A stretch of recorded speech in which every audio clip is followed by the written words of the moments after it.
Vous écoutez Pierre Nantel. Bon. Alors, on va parler aujourd'hui de double trompette. Plus communément appelé double dipping avec notre ami Philippe Richard Bertrand. Dites-moi, on parle de double trompette, on parle pas de chips dans la crème sûre, là. Non. Regarde, histoire qui sort encore sur Lyon Électrique, là, les gens vont penser que je m'acharne, mais c'est parce que j'aime pas le gaspillage de fonds publics.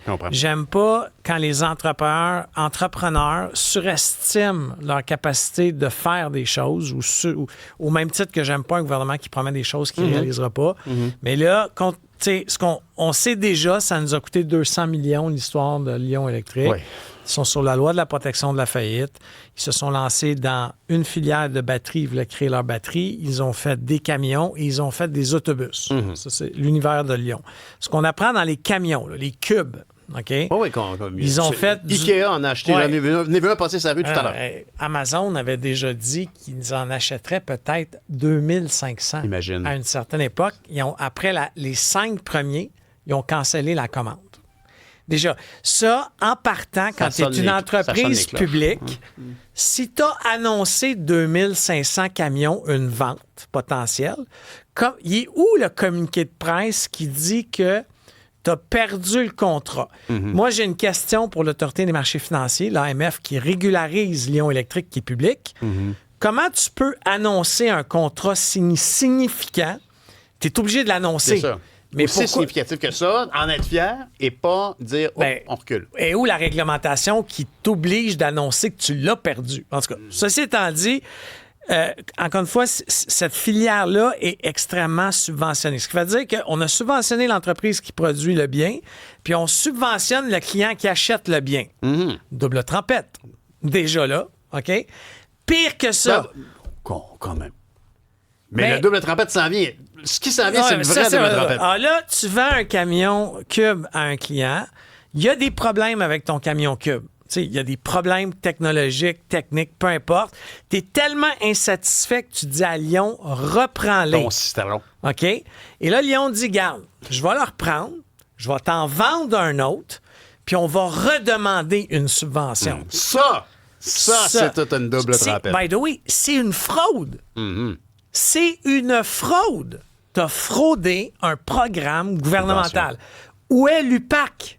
OK? L'UPAC, des fois, elle gosse sur des niaiseries. OK? Mais... Alors que là, ça, c'est patent. Non, c'est mais très là, évident. ils l'ont avoué. C'est démontré. C'est fiscal. Il y a des contrats. C'est pas des enveloppes brunes dans le dessus d'une table. Il y a des clients qui ont dit c'est pas pire. J'avais un citron, mais j'en ai eu un autre subventionné aussi. Pire que ça, il y a des clients qui savaient même pas que c'était illégal. C'est Lyon, tu sais, le vendeur, il dit signe en bas de la feuille. Oui, absolument. Et donc, ce qu'on a permis, c'est de gonfler artificiellement les revenus de Lyon Électrique. Parce que tu as vendu une deuxième unité. Tu parles pas que tu as ramassé l'autre et tu l'as ramené à l'usine. C'est pas simple, hein? C'est pas simple d'avoir des... Où est l'AMF? Autorité des marchés financiers. Tu as une entreprise qui déclare des ventes, qui les perd, qui les livre pas, qui vend des véhicules, qui reprend, qui est ci, qui est ça. Ça finit plus. Philippe, toi qui es un gars de projet, un gars d'affaires, qui remarque l'enthousiasme, l'initiative des gens d'affaires, ça se peut-tu que dans le milieu de l'électrification des transports, compte tenu qu'il y a 10 ans, le défi était immense. On disait à ce gars-là, moi je me rappelle d'être allé à des salons de véhicules électriques, oui, à Montréal, où on se faisait déplacer dans cet autobus-là, tout le monde était pâmé, on parlait à ce monsieur-là comme à un pionnier. Est-ce que ça se peut que quand le défi est très grand, ça demande un certain caractère qui fait que tu deviens un peu coquille, un peu batailleur, un peu tricheur? Tu sais, compare-le à d'autres entreprises. Prenons Tesla, qui est quand même une réussite. Tesla a pris 10-15 ans à stabiliser son produit, stabiliser sa ligne de montage, stabiliser ses standards de sécurité.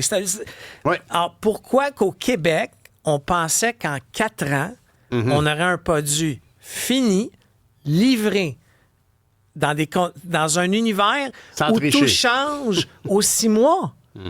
Ah ben absolument. Tu sais, la capacité de la batterie d'il y a 6 mois dans le même autobus a changé. Ben oui. Alors, tout ça fait en sorte que tu te demandes, pionnier, OK, crosseur, Ça, j'aime moins ça. Moi aussi, j'ai trouvé ça chouette. Excusez, c'est fort, mais tu sais, il y a une différence. Moi-même, je suis un entrepreneur. Ben, Puis quand je dis à ma banque, je vais l'atteindre, là, 1 million de ventes, tu sais, puis là, je me retourne vers ma gang. Bon, t'as eu 100 000, là. Mais tu sais, c'est un calcul. Il y a un peu de front. Tu sais, tu sais, honnêtement, là, puis je suis même pas gêné de le dire. Mes employés, tu leur parlerais, ils disent, parce que moi, tu sais, dans la vie, je vends ma compagnie, c'est mon job. Ils appellent ça le facteur de 15 de Philippe. Si Philippe, il dit c'est 100, on doit être à 85. C'est connu, mais c'est ma job. Mais ça stimule tout le monde, ça. Bon, oui, c'est un mais challenge, c'est un défi. je dis pas 200 quand c'est 100. Je dis pas, puis c'est pas que je me retourne puis on sait pas ce qu'on va faire.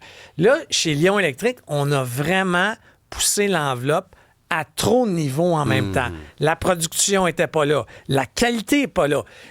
Je me fais texter à longueur de journée par des gens qui continuent à me renseigner, des ex-employés et tout. Faites attention à ce que vous m'écrivez des fois parce que faut faire attention. Là, moi, je les efface des fois. Là, parce que oui, mais c'est parce qu'il y a sûrement des secrets industriels là-dedans, etc. Faites attention, s'il vous plaît. Mais des fois, je me fais dire, il y a des gens qui me disent, ils sont pognés avec des essieux. Là. Moi, je suis pas un gars de mécanique, là, mais ils ont commandé les mauvais essieux, sont allés trop vite. Les essieux fonctionnent pas. Là, je dis, OK, mais attends, là, ça, c'est de la marchandise qui est au bilan. Oui, bien sûr. Mais qui pourront rien faire avec. Perte totale, ça doit coûter très cher. Tu comprends. Et puis, c'est des essieux qui ont été faits sur mesure. Donc, tu peux pas y retourner, les donner à un autre, etc. Tout ça fait en sorte que moi, je suis content, puis c'était la bonne chose à faire, que la compagnie se mette sur la loi de la protection de la faillite. Elle va pouvoir redresser ses finances, mettre du sérieux dans sa production, puis il y a le capitaine qui est parti, là, le président est parti, l'AMF, by the way, enquête pourquoi que ça n'a pas été mis sur un communiqué de presse qu'en catimini, il est parti le 1er décembre. Tu avais raison. Mais évidemment, après, ça a payé plusieurs bonus. C'est très vendu ses actions. Mais il reste toujours un des fondateurs de la compagnie qui, à mon sens, moi, je ne le connais ni de proche ni de loin. C'est lequel? Mais un monsieur qui s'appelle Marc. Oui. Okay. C'est le fondateur. C'est le fondateur. C'est ça, mais ils sont plusieurs de ses employés à me texter qu'il fait partie possiblement de la problématique, pas mal plus que le gars qui est parti le 1er décembre. Alors, ça se peut-tu que par nationalisme, parfois on ferme un peu les yeux, on veut soutenir un projet de chez nous, on est fiers, puis on cherche des catalyseurs de fierté, puis on va m'emmener, on ferme les yeux sur des affaires. Encore une fois, qui aurait cru qu'Amazon serait ce que c'était la journée qui a commencé à vendre dans un bureau plus petit que notre studio des livres en ligne.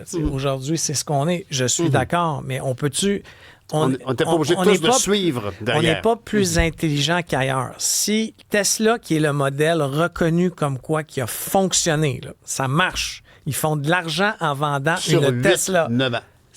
Pourquoi nous, on pensait qu'en 4, 5... Sur un autobus, là, tu l'as dit toi-même. Là, il faut qu'on s'arrête, mais la raison principale, c'est que beaucoup de gens ont fait le tour, puis on s'est dit, on peut pas faire des Honda Civic électriques au Québec. On rivalisera pas avec des concurrents internationaux, mais dans le produit niché, le camion qui tire un avion sur un tarmac, un autobus scolaire, c'est pour ça qu'on s'est garoché là-dedans. L'idée était fantastique. Merci encore pour ton regard bienveillant et critique. Merci.